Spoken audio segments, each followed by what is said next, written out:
ওয়ালাম নারাকা তাসুমু মিন শাহরিন মিনাশ শুহুরি মা তাসুমু মিন শাবান।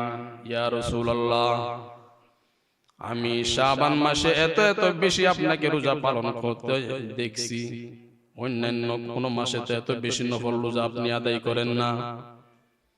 রমজান তো ফরজ রোজার মাস, কথা ঠিক কিনা? রমজান তো এক মাস ব্যাপী সিয়াম সাধনা, এটা ফরজ। কিন্তু শাবান মাসে আপনি এত এত বেশি রোজা পালন করেন, নফল রোজা। এই রোজা পালন তো আমি অন্যান্য কোন মাসে দেখি নাই। এটার রহস্যটা কি একটু উদ্ঘাটন করবেন? এটার কারণ কি আপনি যদি উল্লেখ করতেন। তাজদারে মদিনা জিগর গুশায়া মেনা মুহাম্মদ মুস্তাফা আহমদ মুজতবা সাল্লাল্লাহু আলাইহি ওয়াসাল্লাম সরাসরি উসামা বিন যায়েদ প্রশ্ন করার পর বলেছেন যে কথাগুলো, সেটা আমি আরবিতে বলতেছি। যাকা শাহরুন ইয়াগফুলুন নাসু আনহু বাইনা রজব ওয়া রমাদান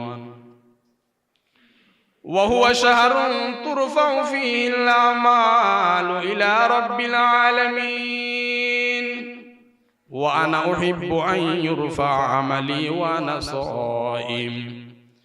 পবিত্র শাবান মাস এমন একটা মাস, যে মাস সম্পর্কে মানুষ খুবই গাফেল থাকে, বেখবর থাকে। এই মাসের তাৎপর্য কি, গুরুত্ব কি, এটা অনেক মানুষ জানে না। এই সম্পর্কে অনেক মানুষ ওয়াকে ফালন যথাযথভাবে। শাবান মাসের ওয়া আনা উহিব্বু আন ইউরফা আমালি ওয়া আনা সাইম, রাসূল কত সুন্দরভাবে বলেছেন, আমি চাই আমি যেন রোজা অবস্থায় আমার আমলনামা আল্লাহ তাআলার দরবারে পেশ করা হয়। তাহলে উসামা বিন যায়েদের বর্ণিত হাদিসের মধ্যে আমরা সুস্পষ্টভাবে বুঝতে পারলাম, জানতে পারলাম রাসূল কেন শাবান মাসে এত বেশি রোজা পালন করতেন। আমরাও কি পালন করতে পারি?